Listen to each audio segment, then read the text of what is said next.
warahmatullahi wabarakatuh. Alhamdulillahirabbil wassalatu wassalamu ala asyrafil anbiya'i wal mursalin wa ala alihi washabihi ajmain, amma ba'du. Baik, saya di sini akan menjelaskan sedikit tentang materi empirisme. Juluki lahir 29 Agustus 1632, meninggal 28 Oktober 1704. Pada umur 72 tahun, beliau adalah seorang filsuf dari Inggris yang menjadi salah satu tokoh utama dari pendekatan empirisme.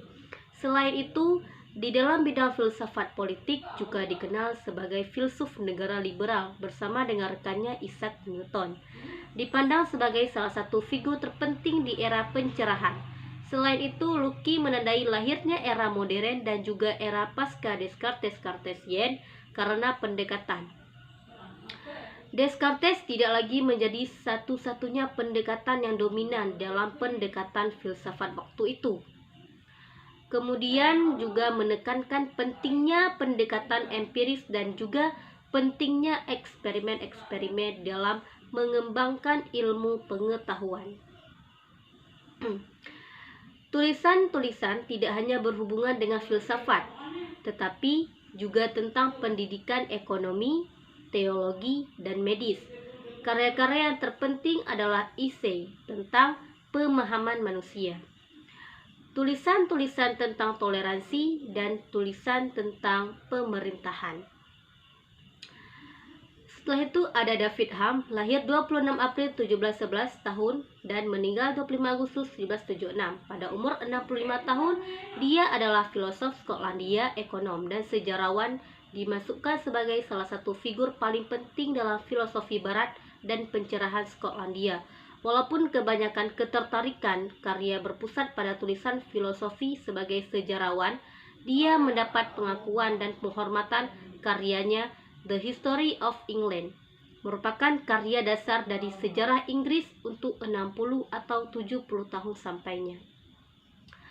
Setelah itu ada George Berkeley, adalah seorang filosof Irlandia yang juga menjabat sebagai uskup di gereja Anglikan bersama John Locke dan David Hume. Ia tergolong sebagai filsuf empiris Inggris yang terkenal. Ia dilahirkan pada tahun 1685 dan meninggal pada tahun 1753. Mengembangkan suatu pandangan tentang pengenalan visual, tentang jarak dan ruang. Selain itu, ia juga mengembangkan sistem metafisik yang serupa dengan idealisme untuk melawan skeptisisme. Aspek ontologi paham empirisme adalah suatu aliran dalam filsafat yang menyatakan bahwa semua pengetahuan berasal dari pengalaman manusia. Empirisme menolak anggapan bahwa manusia telah membawa fitrah pengetahuan dalam dirinya ketika dilahirkan. Empirisme lahir di Inggris dengan 3 eksponennya. Ada David Hume, George Berkeley, dan John Locke. Empirisme dalam filsafat adalah teori pengetahuan yang menyatakan pengetahuan yang datang melalui sensori pengalaman empirisme. Empirisme menekankan peran pengalaman dan bukti, terutama persepsi sensorik, dalam pembentukan gagasan atau ide bahwa bawaan atau tradisi berbeda dengan rasionalisme yang bergantung pada akal dan dapat menggabungkan pengetahuan bawaan. Empirisme kemudian dalam filsafat ilmu menekankan aspek-aspek pengetahuan ilmiah yang terkait erat dengan bukti, terutama seperti yang ditemukan dalam percobaan. Ini adalah bagian mendasar dari metode ilmiah, bahwa semua hipotesis dan teori harus diuji terhadap pengamatan dari alam, bukan hanya beristirahat a priori penalaran intuisi atau wahyu. Oleh karena itu, ilmu pengetahuan dianggap metodologis, empiris di alam. Aspek epistemologi, paham empirisme, metode empiris, dan penelitian empiris. Konsep sentral dalam ilmu pengetahuan dan metode ilmiah adalah bahwa semua bukti harus empiris atau berbasis empiris, yaitu tergantung pada bukti-bukti yang diamati oleh indera. Hal ini dibedakan dari penggunaan filosofis empiris oleh penggunaan kata sifat empiris atau adverbia yang empiris. Empiris yang digunakan bersama dengan baik alam dan ilmu-ilmu sosial. dan mengacu pada penggunaan kerja hipotesis yang dapat diuji menggunakan pengamatan atau percobaan. Dalam arti kata, laporan ilmiah untuk tunduk dan berasal dari pengalaman kami atau observasi. Dalam arti kedua, empiris dalam ilmu dan statistik mungkin identik dengan eksperimental. Dalam hal ini, hasil pengamatan empiris adalah eksperimental.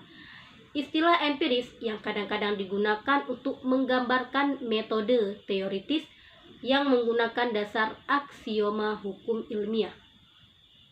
Dalam hal ini, hasil pengamatan empiris adalah eksperimental. Istilah empiris yang kadang-kadang digunakan untuk menggambarkan metode teoritis yang menggunakan dasar aksioma hukum ilmiah didirikan dan hasil eksperimen sebelumnya dalam rangka untuk terlibat dalam pembentukan model beralasan dan penyelidikan teoritis. Dalam hal ini, nilai kegunaan yang akan kita temukan pada paham ini adalah seberapa pentingnya pengalaman dalam hidup kita di dunia ini. The experience is the best teacher. Mungkin kata tadi sudah tidak asing bagi kita, tapi kata tersebut terbukti apalagi diperkuat dengan adanya paham ini. Pengalaman merupakan sumber pengetahuan manusia yang jelas-jelas mendahului rasio. Tanpa pengalaman, rasio tidak memiliki kemampuan untuk memberikan gambaran tertentu. Kalaupun menggambarkan sedemikian rupa tanpa pengalaman, hanyalah khayalan belaka. Kritik paham empirisme rasionalisme tidak seperti empirisme yang menerima pengalaman-pengalaman batiniah. Bagi rasionalisme hanyalah pengalaman indera yang benar-benar sebagai sumber pengetahuan yang faktual. Sedangkan yang lainnya tidak berarti apa-apa.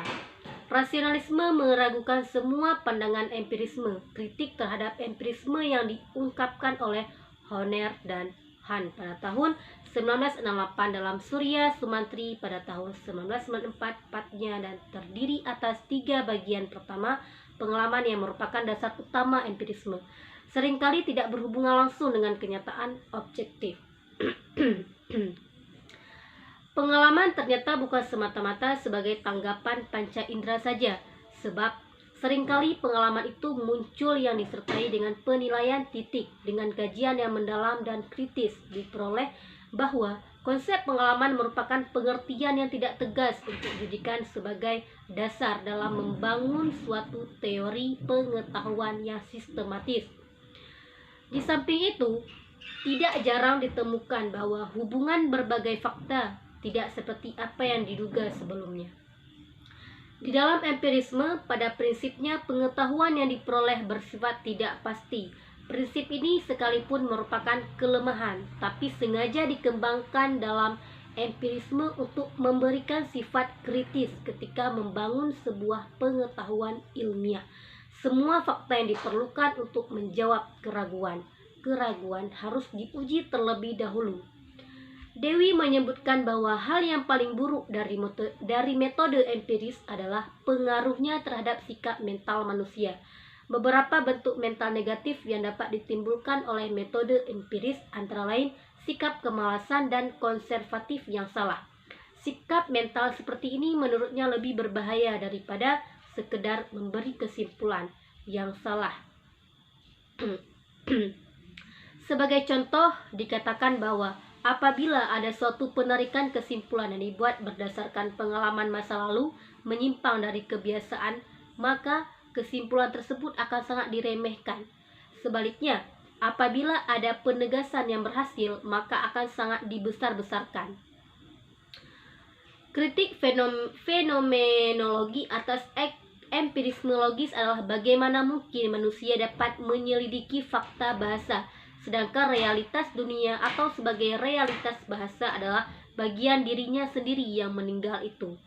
Kalau jawaban itu digunakan untuk menjawab pertanyaan esensial, tentu tidak mungkin, karena subjek dalam pertanyaan esensial harus melepaskan diri dari objek pertanyaan ini.